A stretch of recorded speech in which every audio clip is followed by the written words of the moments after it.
नमस्कार, मैं हूं आपके साथ अली मदर। अपना बिहार की शुरुआत बड़ी खबर से करेंगे। दिल्ली रवाना हो गई है एनआईए की टीम।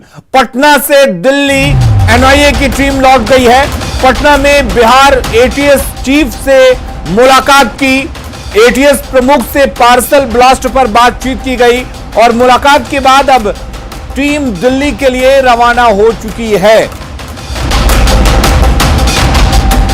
बड़ी खबर आपको बता दें, एटीएस प्रमुख से पार्सल ब्लास्ट पर जानकारी जुटाने के बाद अब एनआईए की टीम दिल्ली के लिए रवाना हो चुकी है। और आपको बता दें कि दरभंगा ब्लास्ट मामले में अब एनआईए पूरे मामले की जांच कर रही है। एटीएस प्रमुख से इस पार्सल ब्लास्ट मामले को लेकर तमाम जानकारियां इकट्ठा की गई। उसके बाद एनआईए की टीम अब वापस लौट चुकी है।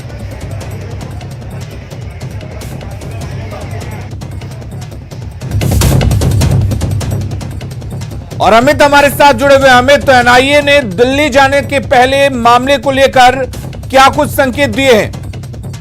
देखिए अनिल, एनआईए ने जो है वो ऑफिशियली कुछ तो नहीं कहा है, लेकिन हाँ, जब एनआईए टीम जो है वो दरभंगा में थी तो उनके 2 अधिकारी थे, जिनमें से एक अधिकारी से हमारी थोड़ी बहुत बातचीत हुई है। हालांकि वो बातें अनऑफिशियली थी, लेकिन उन्होंने जरूर ये कहा है कि जल्दी ये मामला जो है वो क्रैक करेगी एनआईए।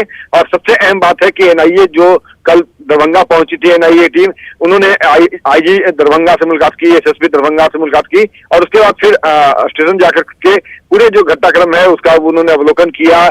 जो मॉक ड्रिल करते हैं तो वो मॉक रिहर्सल कर करके उन्होंने देखा सभी चीजों को, डिस्टेंस कितना था, सारा जो जांच का प्रक्रिया होता है उसे अपनाया। जो कपड़े जले हुए थे उसका विशेष उन्होंने देखा और अपने साथ लेकर के गए। आज सुबह तकरीबन 9 बजे एनआईए की टीम जो है वो पटना के लिए रवाना हुई थी और पटना पहुंचते ही एटीएस चीफ जो है उनके साथ एटीएस ऑफिस में बैठ के तकरीबन 2 घंटे की ये मुलाकात रही। 2 घंटे के दौरान जो है वो तमाम पहलू को एनआईए ने समझा, जाना। जो बिहार एटीएस ने जांच करी थी, जिस बारीकी के साथ जांच की गई थी, हर पहलू को उन्होंने देखा है और समझा। सबसे अहम बात की जो साक्ष्य मिले एटीएस को और जिस तरह से इस पूरे मामले में बिहार एटीएस ने यूपी एटीएस और तेलंगाना एटीएस को कोऑर्डिनेट करता रहा, कोऑर्डिनेशन के साथ जो है इंट्रोगेशन चल रही थी, इन्वेस्टिगेशन चल रही थी, तो वो तमाम चीजों को उन्होंने समझा है। कुछ अहम दस्तावेज जो थे, जो जांच प्रक्रिया से जुड़ी हुई जो फाइल तैयार एटीएस ने की थी, उसकी कुछ कॉपी भी उन्होंने लिया और उसके बाद ये टीम जो है वो दिल्ली के लिए रवाना हो गई है, इस भरोसा के साथ कि आगे ये जांच जो है वो जल्द ही नतीजे पे पहुंचेगी और जो भी दहशतगर्द इस पूरे प्लानिंग में जुटे हुए थे उनकी पहचान की जाएगी, उनकी गिरफ्तारी की जाएगी। फिलहाल 3 संदिग्धों को जो है वो एटीएस ने जो है बिहार एटीएस के सहयोग से यूपी एसटीएफ और तेलंगाना एटीएस ने गिरफ्तार कर लिया है। उनसे भी एनआईए की टीम जो है वो लगातार पूछ रही है, पूछताछ कर रही है। ये भी बताना यहाँ पे बहुत महत्वपूर्ण है कि कुल एटीएस की टीम की अगर बात कर ली जाए तो 4 टीम जो है, जिसमें से एक टीम बिहार आई थी, 2 टीम जो है वो यूपी में काम कर रही है, वर्कआउट कर रही है और एक टीम जो है वो एनआईए की वो तेलंगाना में बनी हुई है। ये अहम जानकारी भी हमें मिली है। और यूपी जो एनआईए का जो टीम है, चूंकि ये एफआईआर सबसे पहला एफआईआर एनआईए ने यूपी में ही किया है, लखनऊ अपने जो इकाई है उसमें किया है, तो जाहिर सी बात है कि वहां पे अनुसंधान काफी तेजी से चल रहा है। 2 संदिग्ध वहां पकड़े गए हैं, उनसे एनआईए के अधिकारियों ने पूछताछ की है। पूछताछ के दौरान कई अहम जानकारी, कई अहम सुराग जो है वो एनआईए के हाथ लग चुकी है। चलिए अमित, बहुत बहुत शुक्रिया आपका तमाम जानकारी देने के लिए। और रुक करेंगे इस वक्त एक और बड़ी खबर की। एसटीईटी अभ्यर्थियों के लिए बड़ा फैसला लिया गया है। दोनों सूची के अभ्यर्थियों की अब बहाली होगी। क्वालिफाइड इन मेरिट लिस्ट के अभ्यर्थियों को मौका मिला है। Qualified but not in merit list के अभ्यर्थी भी शिक्षक बनेंगे। आंदोलन के बाद शिक्षा विभाग ने यह बड़ा फैसला लिया है। 7वें चरण और उसके बाद की बहाली में इनको मौका मिलेगा। आपको बता दें कि कुल 37,440 पदों पर शिक्षकों की बहाली होनी है और इसी साल 7वें चरण की बहाली भी होनी है। और रजनीश हमारे साथ जुड़े हुए हैं। रजनीश, एसटीईटी का रिजल्ट जब आया उसके बाद जो हंगामा हुआ, क्या माना जाए, क्या यह फैसला उन अभ्यर्थियों के हंगामे को शांत कर पाएगा? बिल्कुल, देखिए कि बड़ी राहत बात है उन अभ्यर्थियों के लिए जो मेरिट लिस्ट में बाहर हो गए थे, क्योंकि एसटीईटी जब रिजल्ट जारी हुआ था सभी स्टूडेंट को ये लगा था, अभ्यर्थियों को, कि अब वो शिक्षक बन जाएंगे। लेकिन जैसे ही मेरिट लिस्ट जारी हुआ उसमें से हजारों की संख्या में जो स्टूडेंट हैं, अभ्यर्थी हैं, वो बाहर हो गए थे। ऐसे में आंदोलन लगातार चल रहा था, बोर्ड पर आरोप लगा, हंगामा हुआ, लेकिन शिक्षा विभाग यानी शिक्षा मंत्री खुद आश्वासन दे चुके थे पहले ही, विजय कुमार चौधरी, कि जो भी एसटीईटी क्वालिफाइड स्टूडेंट हैं उनको मौका दिया जाएगा, और वही हुआ, फैसला लिया गया है। हालांकि वैसे अभ्यर्थी जो क्वालिफाइड इन मेरिट लिस्ट में थे, जो मेरिट लिस्ट में शामिल हुए थे, उनके लिए एक बड़ा झटका भी कहिए, क्योंकि उनकी चुनौतियां बढ़ गई है, उनके लिए प्रतियोगिता बढ़ गई है, क्योंकि 37,440 जिन पदों पर बहाली होनी है 7वें चरण की, उनमें अब प्रतियोगिता बढ़ गई है। वैसे अभ्यर्थियों को अब कहीं ना कहीं अब किनारा भी किया सकता है, क्योंकि अब जो एसटीईटी पास अभ्यर्थी हैं उनकी संख्या बढ़ जाएगी। दूसरी बड़ी खबर कि 2011 में जो एसटीईटी पास किए थे उनके प्रमाण पत्र की वैलिडिटी इसी माह, जो जून माह है, इसी माह खत्म होने वाली थी, लेकिन उसको लेकर भी बड़ा फैसला लिया गया है कि अब उनके प्रमाण पत्र की वैलिडिटी को जीवन पर्यंत कर दिया गया, यानी लाइफ टाइम सर्टिफिकेट वैलिड हो गया उनका। तो वैसे अभ्यर्थी भी अब माध्यमिक और +2 स्कूलों में अब शिक्षक बन सकते हैं। तो निश्चित रूप से एक बड़ा फैसला शिक्षा विभाग का। दूसरी तरफ बहुत बड़ा फैसला इसे कहेंगे। रजनीश, बहुत बहुत शुक्रिया आपका तमाम जानकारी देने के लिए। और अब बड़ी खबर सियासी गलियारे से है, जहां तेजस्वी यादव के बयान पर जेडीयू नेता उपेंद्र कुशवाहा ने बड़ा बयान दिया है। उपेंद्र कुशवाहा ने कहा कि नीतीश सरकार को दुनिया की कोई ताकत नहीं गिरा सकती है और बिना किसी परेशानी ये सरकार पूरे 5 साल का अपना कार्यकाल पूरा करेगी। कुशवाहा ने तेजस्वी के बयान पर पलटवार करते हुए कहा कि आरजेडी के कई विधायक उनके संपर्क में हैं और कुशवाहा ने राजनीति को संभावनाओं का खेल भी बताया है। एनडीए की सरकार पूरी तरीके से मजबूत है, 5 साल चलेगी। बिल्कुल 100% से भी ज्यादा।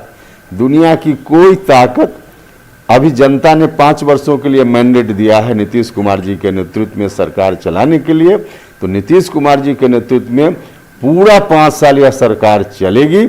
इसमें कहीं कोई कुछ भी नहीं हो सकता। भैया व्यक्तिगत संपर्क में कोई किसी का रहता, वैसे तो आरजेडी के बहुत सारे विधायक मेरे संपर्क में, तो संपर्क का मतलब फिर दूसरा राजनीतिक बहुत अर्थ निकालना मुनासिब नहीं है। उनके संपर्क में कुछ लोग होंगे, अब हैं कि नहीं हम नहीं जानते, लेकिन होंगे। तो जितने लोग होंगे उनसे ज्यादा विधायक आरजेडी के मेरे संपर्क में, और क्योंकि मेरे संपर्क में है इसलिए दावे के साथ मैं कह रहा हूं कि हैं संपर्क में। इस तरह का असर क्या होगा सर? उस संपर्क का असर क्या हो सकता है सर? आने वाले समय में कुछ नया खेल भी देखने को मिल सकता है क्या? देखिए, तत्काल कोई खेल की नजर से हम नहीं बोल रहे, हम संपर्क की बात कर रहे हैं। राजनीति में कभी कुछ होता है। और आइए अब सुनाते हैं तेजस्वी यादव ने कल राघोपुर में क्या बयान दिया था, जिस पर सियासी घमासान मचा हुआ है।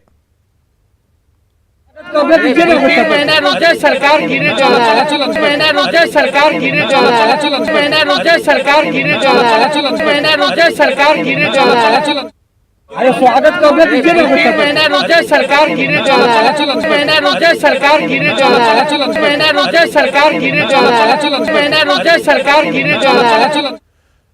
तो पहले तेजस्वी यादव का बयान, उसके बाद उपेंद्र कुशवाहा का बयान, और इधर उपेंद्र कुशवाहा के बयान के बाद आरजेडी ने पलटवार किया है। मृत्युंजय तिवारी ने दावा किया कि इस बार के दावे में कुछ अलग ही सच्चाई है। प्रतिपक्ष श्री तेजस्वी यादव जी के एक बयान से ही सत्ता पक्ष के लोग घबरा गए हैं। नेता प्रतिपक्ष श्री तेजस्वी यादव जी ने जो दावा किया है 2-3 महीने के अंदर ये सरकार स्वतः गिरेगी, इसमें दम है, इसलिए सत्ता पक्ष के लोग घबराए हुए हैं। अब आदरणीय उपेंद्र कुशवाहा जी कह रहे हैं कि राजद के विधायक संपर्क में है, डूबती नैया पर भला कोई क्यों सवार होगा। और इधर बीजेपी नेता सुशील मोदी ने तेजस्वी के दावे को खोखला बताते हुए हमला बोला है। सुशील मोदी ने ट्विटर पर लिखा है कि राजनीति में बेदम राजद के राजकुमार की सरकार गिरने के दावे में कोई दम नहीं है। बिहार में एनडीए पूरी तरह से एकजुट है और मजबूत है। राजद का मंसूबा कभी पूरा होने वाला नहीं है।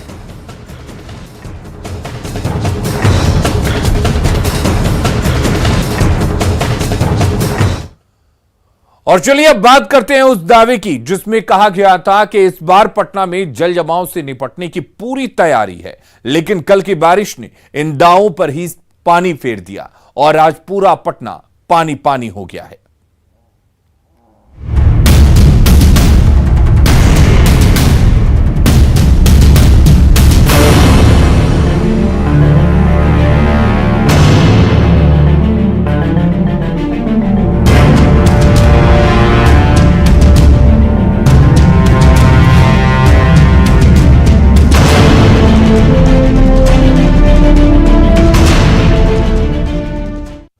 और राजधानी पटना की हालत एक रात की बारिश ने खराब कर दी है। शायद ही कोई ऐसा इलाका बचा हो जहां जल जमाव ना हो। 5 तस्वीरें हम आपके सामने दिखा रहे हैं। इको पार्क में भीषण जल जमाव है तो डिप्टी सीएम रेणु देवी का आवास भी बाढ़ के पानी की चपेट में आ गया है। विधानमंडल में घुटनों तक पानी जमा हो गया है तो कई सरकारी विभाग जिसमें विश्वेश्वरैया भवन है जहां से चलते हैं विभाग, वहां भी स्थिति बदतर हो गई है।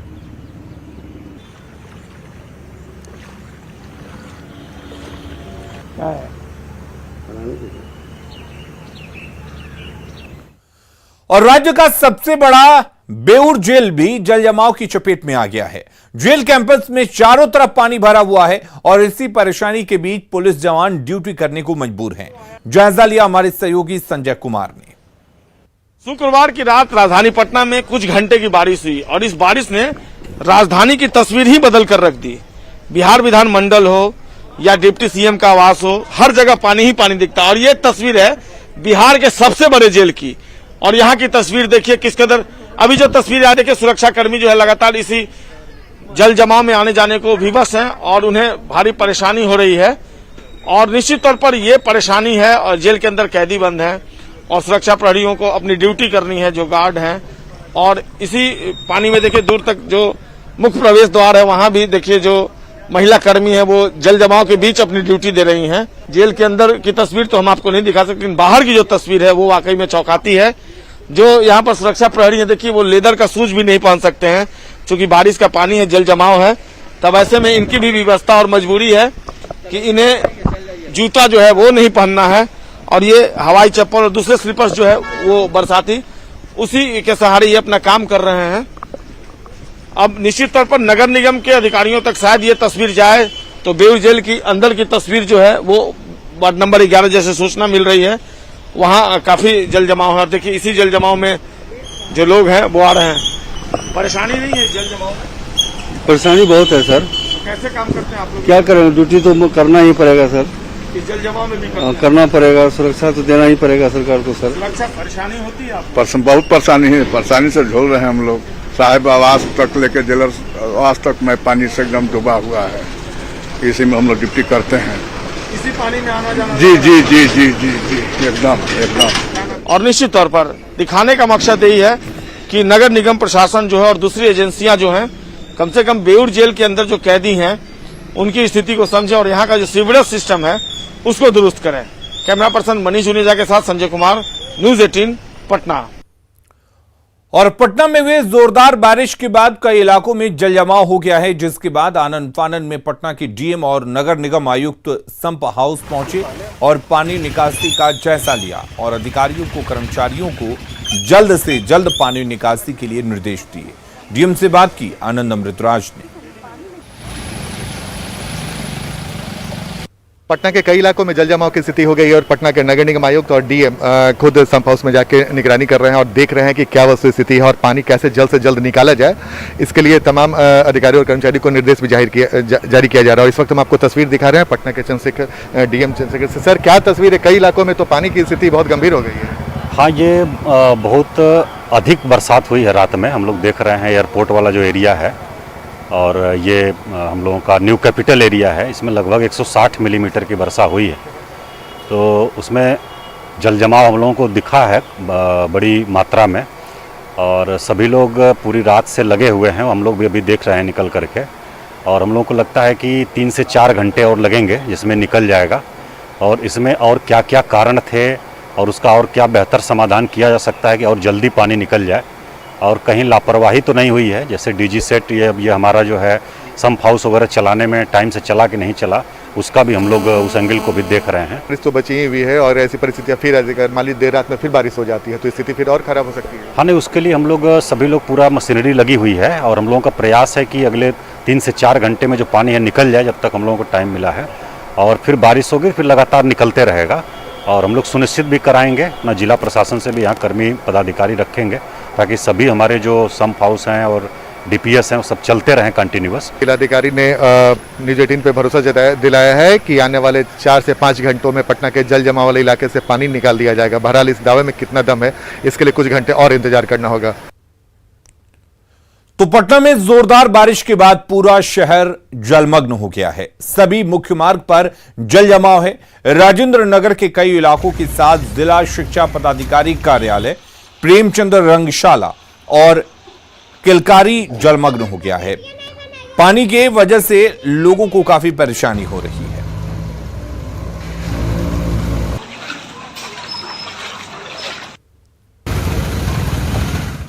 पटना के राजीव नगर इलाके में भारी जल जमाव ने लोगों को परेशान कर दिया है। सड़कों पर जहां तक नजरें जाती हैं, पानी ही पानी नजर आता है। क्या हुआ, गाड़ी नहीं चालू हो रहा क्या? गाड़ी बंद हो गया?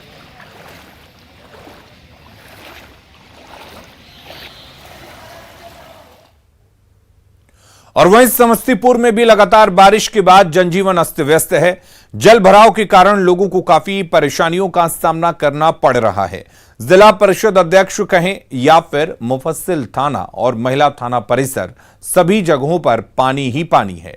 लोग अपनी कोशिशों से पानी निकालने की कोशिश कर रहे हैं, लेकिन अब तक सफलता हाथ नहीं लगी है। लोगों का कहना है कि हर बार उनकी यही स्थिति होती है। नगर परिषद दावे जरूर करता है, लेकिन स्थिति में बदलाव नहीं दिख रहा है। ये तस्वीर समस्तीपुर के मुफस्सिल थाने परिसर की है। आपको परिसर के अंदर की हालात हम दिखा रहे हैं। पूरा परिसर पानी पानी हो चुका है और मुफस्सिल थाना परिसर की ये स्थिति है जहां पर पुलिसकर्मियों को इस पानी के से होकर के गुजरना पड़ता है और थाने के बरामदे से आधा फीट नीचे पानी है यहाँ पर। और उस तस्वीर के माध्यम से आपको दिखाना चाहेंगे कि पूरा परिसर पानी पानी हो चुका है और जो वाहन लगे हैं वो पानी में ही खड़े हैं वाहन, और स्थिति काफ़ी खराब नजर आ रही है।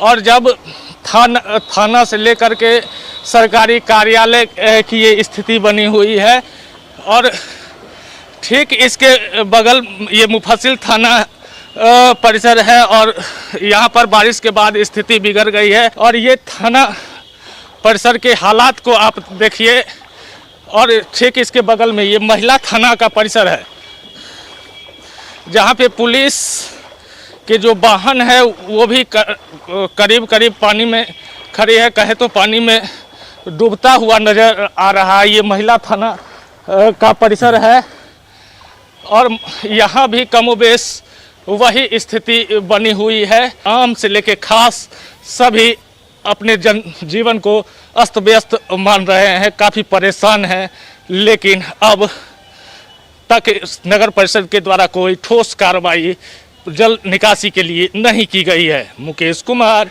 News 18 network, Samastipur.